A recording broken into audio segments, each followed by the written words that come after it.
Hey there, my name's Colette Gunim, and this is Rooted in Love, a podcast where we dive deep into conversations with spiritual and social justice servant leaders who are dedicated to cultivate a world truly rooted in love.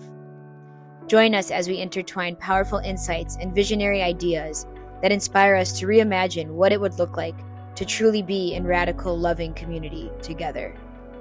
Thank you for joining us to expand your mind and open your heart towards our collective liberation.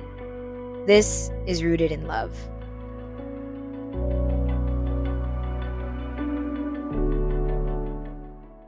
Hello, everyone, and welcome to today's episode of Rooted in Love, which is going to be featuring someone who I am deeply in admiration of and so inspired by, Dr. Sarah Nahar, who is a nonviolent action trainer and interspiritual theologian. And I'm going to read a little bit about them, and then we're going to dive into some questions about their own spiritual journey, their work around inner liberation and outer liberation that is more than needed today. And so Dr. Sarah Nahar is an emerging expert of Excreta Infrastructure Technologies. Her doctoral work centers on ecological regeneration, community cultivation, and discard studies. Previously, Sarah was a 2019 Rotary Peace Fellow and worked at the Martin Luther King Jr. Center in Atlanta, Georgia. She has been the executive director of Community Peacemaker Teams, an organization committed to building partnerships to transform violence and oppression worldwide. She attended Spelman College, majoring in comparative women's studies and international studies, minoring in Spanish. She has a Master's of Divinity from Anabaptist Mennonite Biblical Seminary in her hometown. Yay, amazing. Thank you so much, Dr. Har. I'm so excited to get to talk more and, learn more about your own journey. So, if we can start with the first question, which is, what kind of practices allow you to stay rooted in love? And what is one of those most powerful practices for you? Thank you so much. It's so great to be here and chatting with you. And for all those who are listening, thank you for the gift of your time and attention. It's so precious. And one of the main spiritual practices that I do right now is practice of capoeira. It's an Afro-Brazilian dance fight game in which we dance, fight, and play our way into the world that we want to see through the principles of the circle called the Hada, as well as coming back to our jinga, our swing, our center, but moving in such a way and practicing extending culture and giving reverence and participating in music in such a way that we're embodying our desire for freedom, and also capoeira, which is like a Afro-Brazilian martial art in a way too, doesn't like go directly up against one's opponent or interlocutor. Like in karate or some other ones, there's a lot of blocking happening, but in capoeira, you kind of like absorb some movement and direction, and you come around the back side and use a little bit of trickery or strategy as a way to keep the other person that you're playing with a little bit off balance. But it's created in this context of enslaved Africans in Brazil disguising their way of protecting themselves and their community as a dance. And it's a ritualized art form that is really powerful, and it's all over the world now because oppression is also all over the world, and people are finding ways to dance, fight, play into the world that we want to see. So capoeira. Wow, I love that so much. Yeah, I actually just started learning Aikido, and it feels very similar in this learning how to center in while also being in your full power. That it's just these super powerful practices of doing martial arts at a time now. It feels so powerful. And I also love that you're saying that this is the thing that keeps you rooted in love is being in that level of what may be considered, oh, maybe this is something that's violent in some way of martial arts and having self-defense, but that actually love is having that level of dignity and protection. That is also a loving practice that we have to be in our dignity too. Yeah, super Mhm. powerful. Yeah, like growing up Mennonite, which is a radical pacifist Christian tradition that, Mhm. for the most part, separated from states and from swords and military work, and from different aspects of society that have violence ingrained in them. I didn't play martial arts growing up. That's for sure. So this has been a new type of spiritual practice. And what it has helped me do as someone who is a really committed pacifist is to understand like the force of my body and the power that I have. The way I play, I think about it a lot, what Capoeira was doing within the context of enslaved Africans, and like you kick at stuff and you show where you could kick somebody in the face or how you could get to them, but you stop short in my practice of doing that, because at least back in the day, like if you actually injured another one of your comrades to the point where they were not able to work the next day, often on the plantation, then they would be considered damaged goods and they could be killed, right? And so we want to train ourselves up well, but we never want to put anyone in danger in such a way that it would inhibit them being able to carry on their life. So, there's both historic reasons for being able to move with force and everything like that, but only show what you could do, and there's contemporary reasons for it as well. So that aspect of learning the power that my body has, and the gray areas as it relates to like what is violence. As a nonviolent action trainer, we talk about how we can mobilize the least amount of force with the most amount of love, and sometimes like it adds the force, the power of the people, of non-cooperation, of other types of force to say like, hey, this behavior needs to stop, but we're still open to you as human beings. As that increases, we also increase our love and our hope that we can call out to the humanity of those who are really seeking to destroy the earth and its beings. Wow. We gotta stop that. Wow. Totally. I mean, okay, I definitely want to dive more in during this conversation around like violence versus nonviolence, because I feel like it's a huge conversation in the activist communities of like what is the actual way towards obtaining justice, and like revolutions in the past and like resistance fighters. There's just a lot there. So if you're open to talking more about the pacifist approach, I would love to talk more about that further along. Thank you. Such a great practice. Oh my goodness. So cool. Okay. So I guess my next question is now more into your own journey. If you're open to sharing, maybe your own background in faith and how you started out with it, and like was there a point, because you said that you grew up in a Mennonite community, was there a point where it shifted for you where you actually now truly had to go on your own journey to believe it fully versus what you were taught as a child? So if you're open to sharing a little bit about your faith journey. My mom grew up white Mennonite. My dad grew up like Black Baptist in the South, and they got married 4 years after Loving versus Virginia. So that was 1967 when it became legal for Black and white folks to marry each other. My parents got married 4 years after that, and their love story has a lot to do with like Mennonite ethnoculture, and also these kind of connections about what does it mean to be distinct in the world, but also participate in it. And so for myself, the main thing that I needed to do after growing up in an area that was heavily Mennonite was to go learn more about like what it also means to be a woman of color in this world. And so instead of going to Mennonite college, much to the chagrin of my Mennonite community and others, I chose to go to Spelman College in Atlanta, which is all Black, all women. And, I thought I would like fit right in there because I would, just Black woman. So I wouldn't be this, brown Mennonite, because there's not so many brown Mennonites or whatever. And it turns out that like my being Mennonite kind of made me weird. And, I would like eat my little simple meals, and people were like, oh, why are you eating like little simple vegetarian meals or things like that? I'm like, well, we were raised, like eat simply so others can simply eat. And we were starting to protest the war in Iraq. And I was bringing all these verses from the Bible about peace and justice. And my Southern Baptist friends were like, this is cool. I like that you're like a Christian and anti-war, but like, where are you getting all these verses about peace in the Bible? I was like, well, don't we read the same text? Like, we don't, what, huh? Like, I started to understand this question of biblical interpretation, and that not everybody interpreted the Bible in the same way. It's really through that process of then choosing to participate more in the Mennonite community that I kind of like came into it and fully accepted myself as a Mennonite of color. And so I participated with Mennonites all over the world. What was so formative for me was the integration of multiple traditions within my body.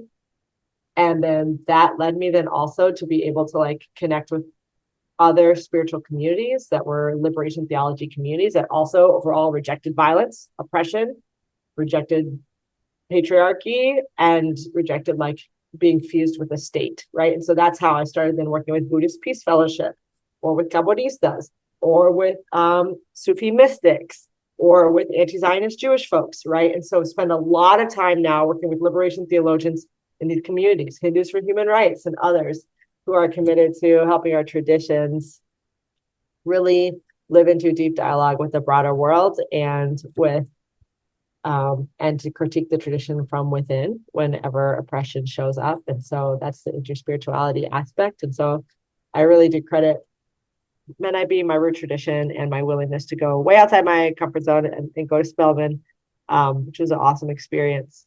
And then find my way back into that integration. That route has allowed me to like have these exciting wide branches and meet people all over the world who are doing phenomenal things. Wow.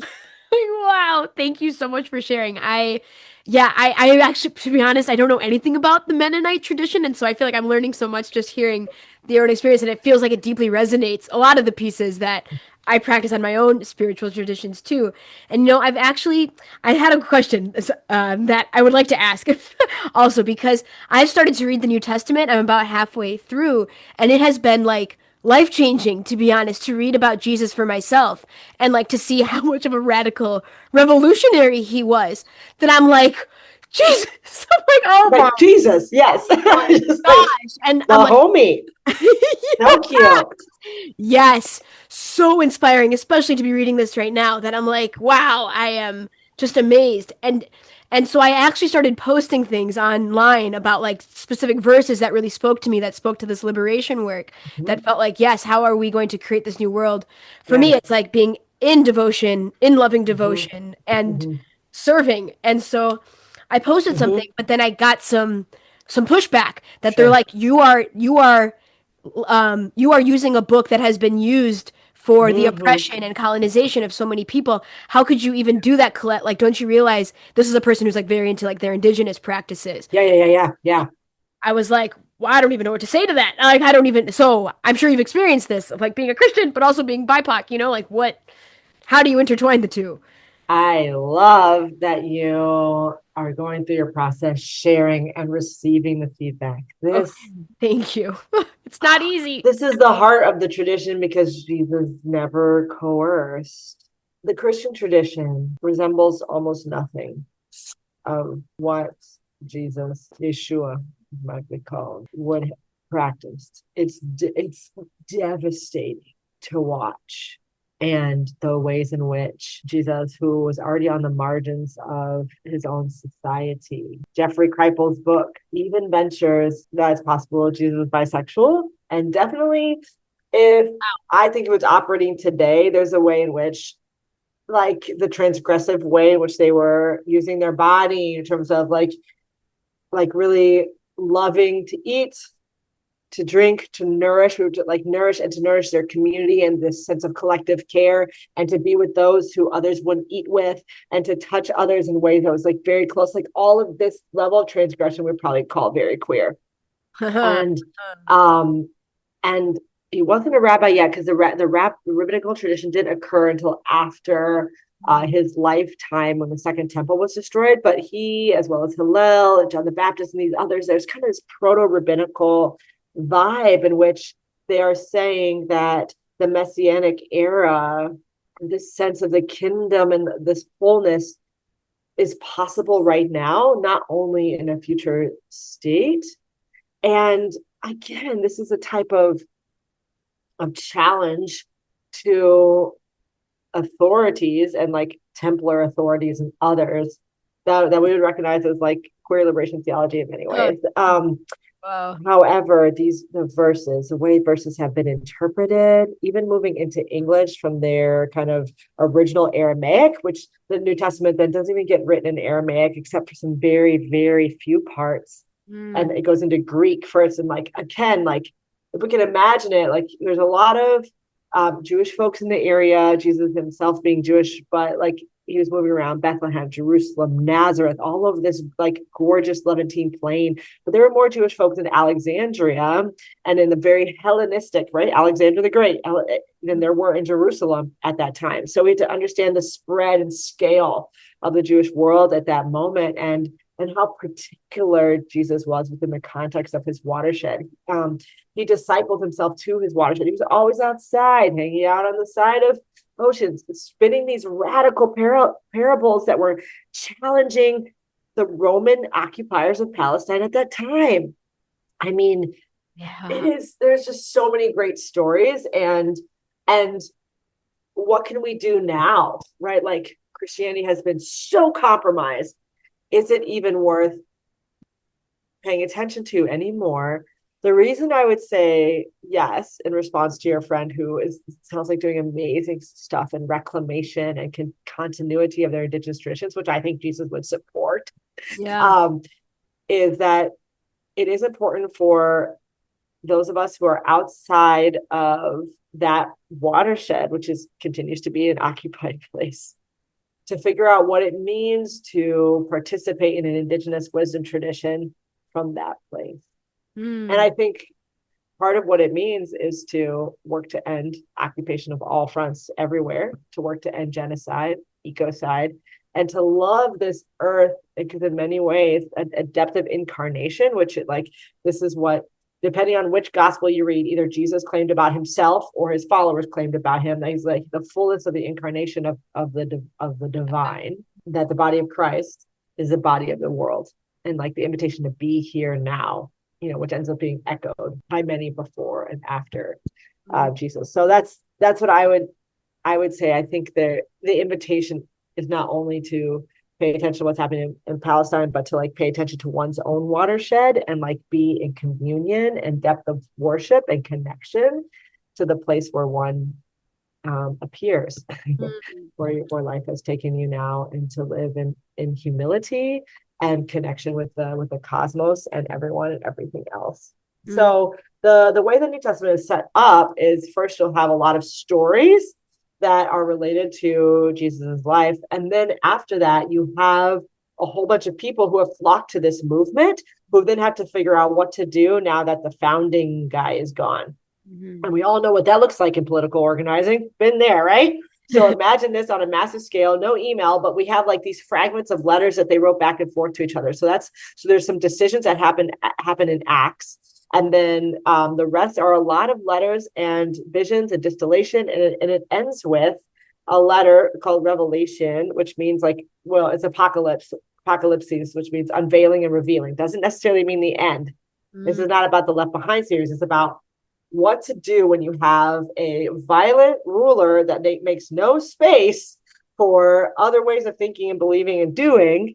And it was written by an incarcerated elder on the island of Patmos back to these egalitarian communities that were seeking to live in the radical way that Jesus had showed them, to look at reform of their society and to be revolutionarily connected to one another, holding all of their stuff in common. They were destroying the idea that we could be atomized individuals or small families, but that there's actually a collective work that we need to get done in affinity groups. I mean, it's pretty epic. Wow.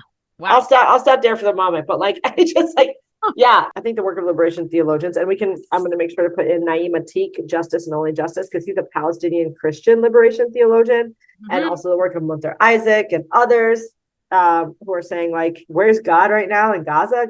God is under the rubble. Wow.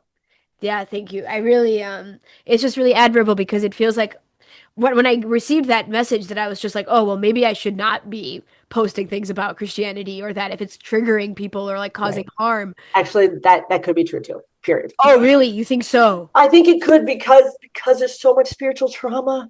There's so much harm that has been done. You're blocking truth in a way that you're blocking the message that needs to go out to the world. I don't know. I think there's just I don't know that it's blocking as much as the layers that need to be removed in order for folks to have a chance to experience that teaching and not feel if you don't like this teaching, there are consequences, because that's exactly what happened before, right? And I would say it's a truth, and maybe this would be different than maybe most Christians who would say it's the truth, but the way I see Jesus held himself in a way of being, though also I think now in some ways people are yeah, he was probably on the spectrum just in terms of neurodivergence and like, amazing, like the Huh. way he held it when he wasn't being awkward, because sometimes he would say really awkward stuff, is just at a level of invitation that, like, if this speaks to you, if this moves you, if you want to find yourself in a way of being, maybe collides with some past ways of understanding, but is calling you towards greater wholeness, then come, follow me, let's participate. It's not actually a believe or don't believe. That's the piece that has gotten so narrowed. And so it's really hard for people to see any verse where they can just feel free to be like, oh, what a moving teaching. So my last question in this space is like something that I have also been struggling with is this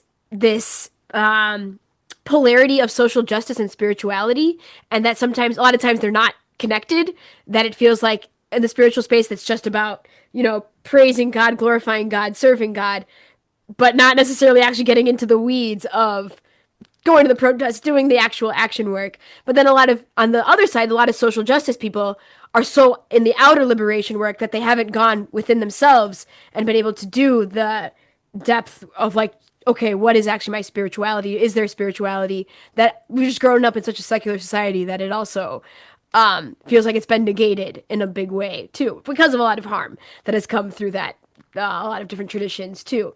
And so something that I would like to ask you about is like what I hear from a lot of spiritual traditions is that the most important thing that we can be doing right now is to be serving God, glorifying God, and that being able to spread God's message of like the truth of why we're here and to remember our true nature and that this is all very temporary and that there is an afterlife that is waiting for us.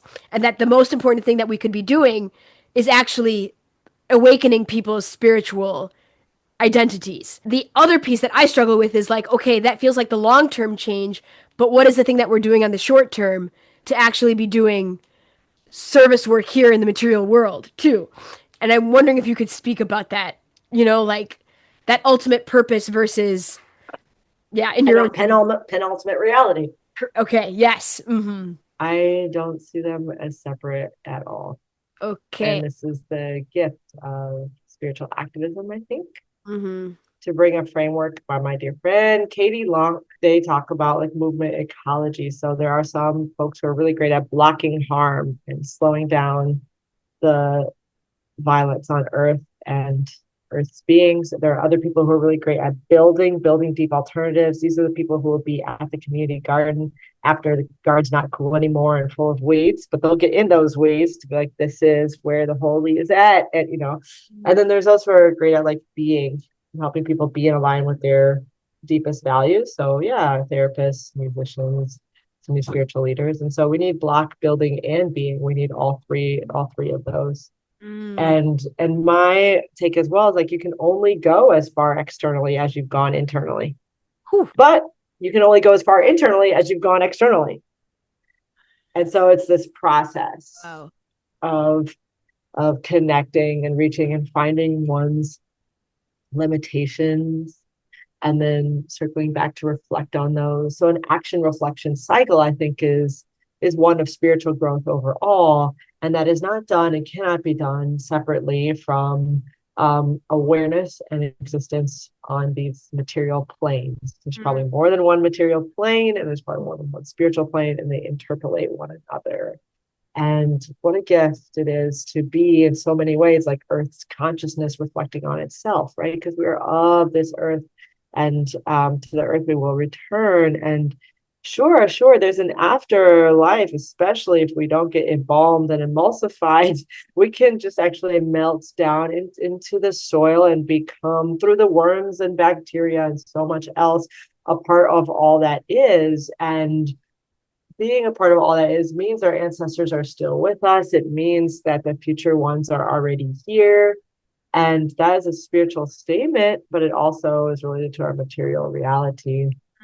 And so I would say, like, yeah, Earth is the heavenly womb that we're designed to roam. And I think that any collapsing of a spiritual reality or just a material reality doesn't give us the fullness of this incredible conscious life that we have. And for those who do meditation retreats and stuff like that, I think it was Jack Kornfield's famous for saying, a white convert Buddhist, he's famous for saying, after the ecstasy, the laundry, right? Like the laundry is as important as the ecstasy of meditation. And how we do the laundry is how we meditate, and how we meditate is how we do the laundry.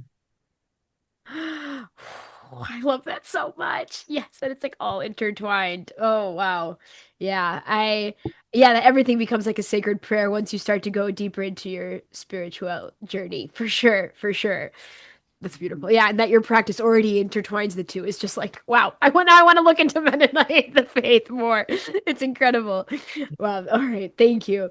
Um, okay, so yeah, I guess now talking about the intertwining of both, if you'd be open to sharing a bit about how you do incorporate your own spirituality and your faith into your social justice work and what kinds of initiatives you're working on these days. There's multiple, so Mhm. be great. Yeah.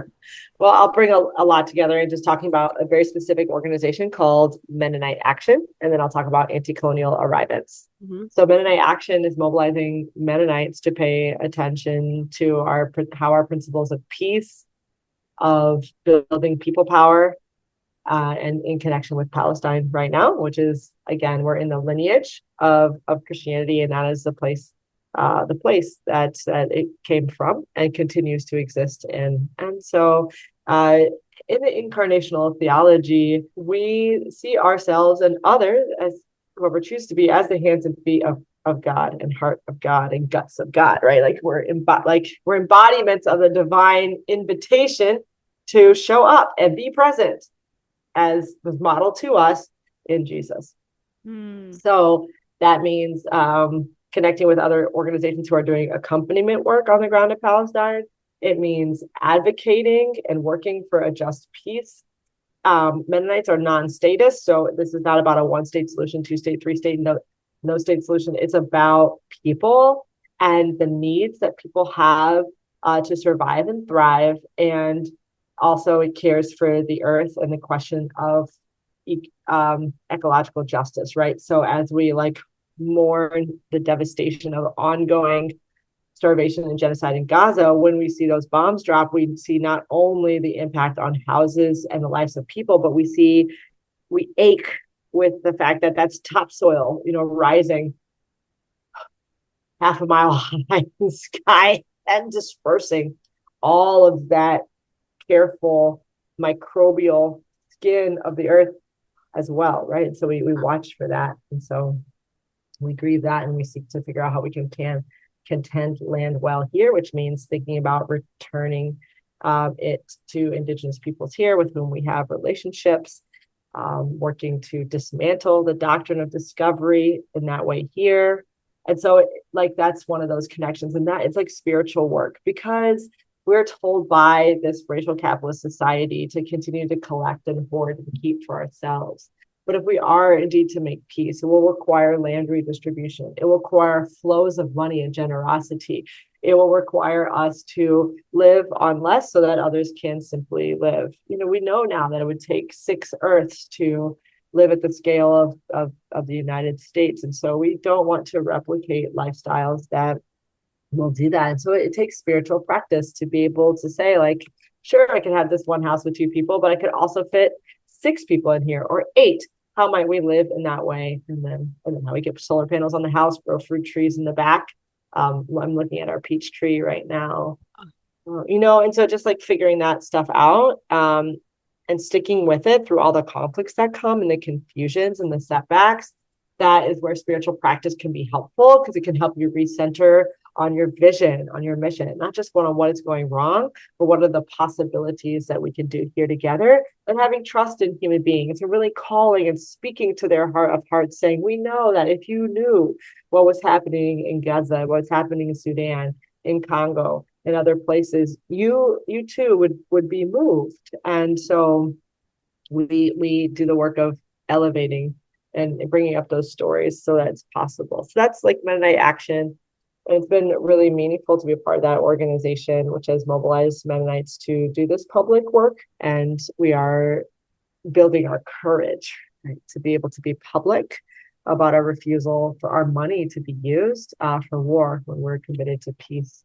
So that's significant. And then the other is anti-colonial arrivants. And this is like trying to think really carefully about what does it mean to be a BIPOC person within the context of a dialogue that is sometimes related mostly to white settlers and indigenous people, but also there's a lot of people who are not indigenous and who are not white who are here. And so we can participate in a society in such a way that we keep the motors of that society going and the power of the state getting bigger, or we can participate in some decolonial ways which align us with our indigenous kin towards futures that benefit all. And given that indigenous folks are 15% of the world's population, but steward 85% of the world's biodiversity, getting more land into indigenous hands is a very clear way of addressing the climate crisis. And the climate crisis is, of course, the spiritual crisis about a denial of belonging to the world and a denial of our personal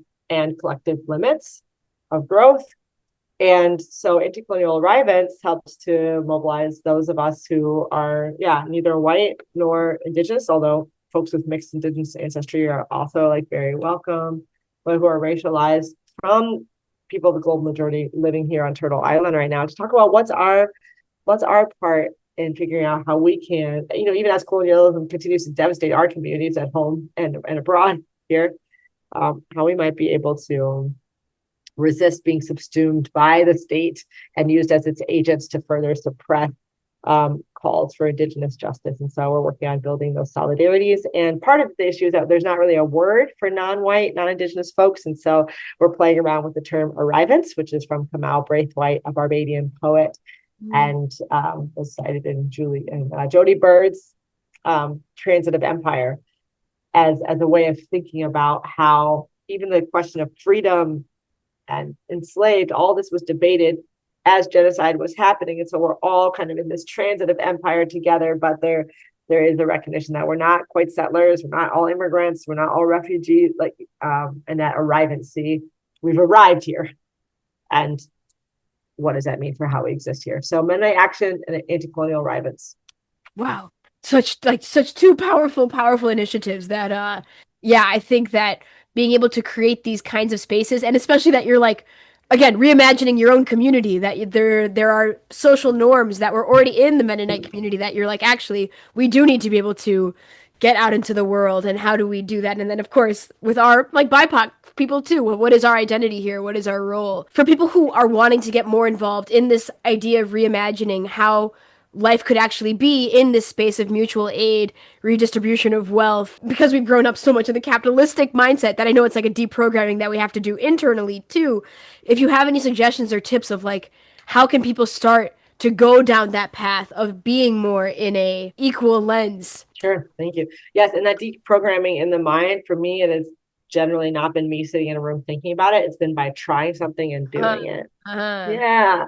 And so that's when you really find. So a couple of things come to mind if anyone can get access to like a work that reconnects workshop. These are environmental grief and empowerment workshops. They often last Friday night, Saturday, Sunday, but it's a way of really moving through a spiral of gratitude and honoring your pain for the world, and then seeing yourself not, and then doing exercises like talking in groups of 2 or 3 or moving around in a space to really get that feeling of not being an individual, but be a collective.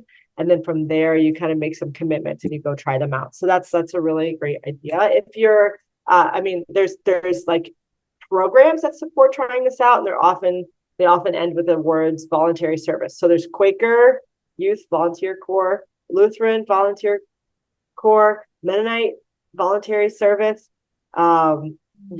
different young adult programs that allow people for 1 or 2 years to try intentional community living. And that is like a huge learning curve, and you get it all like right in there.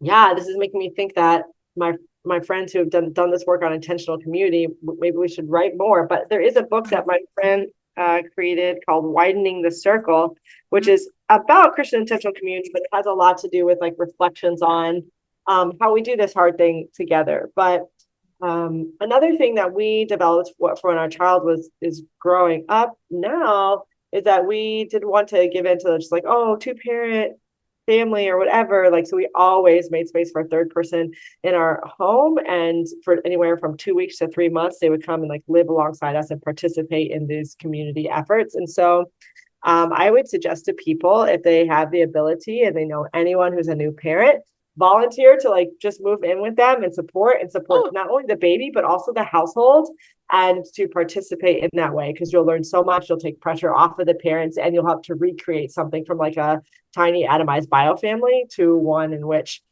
people can more freely be their full selves. Our child now goes, for many people, she's known as the people's toddler, because there's so many people moving through our home and getting to know her. And yeah, that's a lot of fun too. So supporting young parents can be a great way to do it. Definitely, folks, go to therapy. I believe everyone should have a therapist. It's worth the investment. There are other like programs like Weaving Earth in California, or other groups that can make programmatic interventions that help people have a chance to practice some of these things. mm, Those wow. are I mean, it feels like it takes a lot of courage because again, it's like we've been so conditioned to be in this hyper individualistic space and like afraid of the other. So I feel like again, it's a lot of like undoing of the fear of the other to allow us to yeah. actually have this village creation that is our true nature. Again, that this is actually how we're supposed to be a collectivistic culture for sure, especially as BIPOC people. Man. What I'm maintaining is that I want to enact the world I wish to see. And I want a world free from violence and power over domination. Mm, Therefore, I don't choose to use coercive force in getting what I want. And I recognize that this may mean that the struggle is overall longer, but if we're practicing building the world that we want to see, then we'll be stronger when we win. And there's a great book about why civil resistance works, and it did look at the toppling of dictatorships around the world, and it said that nonviolent campaigns are twice as likely to win as violent ones. And whoa. when you have a violent campaign, you often need people that are able-bodied, often men, often young, that could do a certain thing in society. But when you have a nonviolent campaign, elders can help, babies can help, everyone can be involved, because everyone brings a special aspect of humanity to it. And so I want our movements to be bigger and deep enough and wide enough that we don't need to rely on what we feel are short-term gains, but violence always has a negative ricochet. And I don't see how we can actually win if there's so many negative ricochets out there. But we can absorb violence and surround that field with love, as Mickey Cashton would say, and bring that fearless love towards a very willingness to sabotage the machines, and not give our consent for them to continue, and to withdraw our participation from them, Mm, so that and like live with those consequences, right? Because that would mean like a lot less. That would mean like eventually like the price of gas goes way up. Okay, then we stop driving, and we operate more on a neighborhood scale, and we'd be satisfied with that, right? So that's a lot harder than like yes. picking up a weapon and doing something, but it's that longer, harder, more hardcore work Hmm. that is what we need if we want collective survival. And then it's like the foundational work that is going to allow it to be sustained. That is, Yeah, and people need to learn, like, if we have the world we want, we're going to have more conflict, because more people will be alive, because we refuse to eliminate them physically or verbally. And so that's the work that we need to figure out how to do, is like how to resolve these conflicts, how to bring our hearts to it, and how to say like, oh, ouch, that really hurt, or yeah, or like, what feedback do you have, right? So to be more like natural systems, which put things out there and get feedback, just like you're embodying with like you're feeling moved by what you're hearing from Jesus, and asking, and people are reacting and sharing, and you're just like staying open to that. Like, those are the skills that we need mm, for our future, and that connect and weave us. gosh, yes. Oh man, this is like so profound to end on, really, about this whole idea, again, of being rooted in love and what does that actually mean. And I do believe that it's a way of us being able to build bridges with the other and things that maybe don't resonate with us. How can we still have love and compassion on the other side? Whew, it's It's a long journey ahead, but we'll get there. I believe. I have faith. Awesome. Well, thank you so much again for joining us, Dr. Nahar. It was amazing to have you with us and just to share your wisdom and wow, just deep insights. And wow, you're just a very, very special, rare treasure in this time and this, fight for justice and liberation. So thank you so much. And we would love to continue to amplify your work. I will be sure to add all the links that you suggested and the books, so many amazing books. Oh my goodness. Yeah. And if there's ways that people can follow you, we'll be sure to add those. Thank you. Thank you for joining us. And yes, we will continue to follow your work. Thank you. Thank you. Sounds good. And thanks. Bye for now.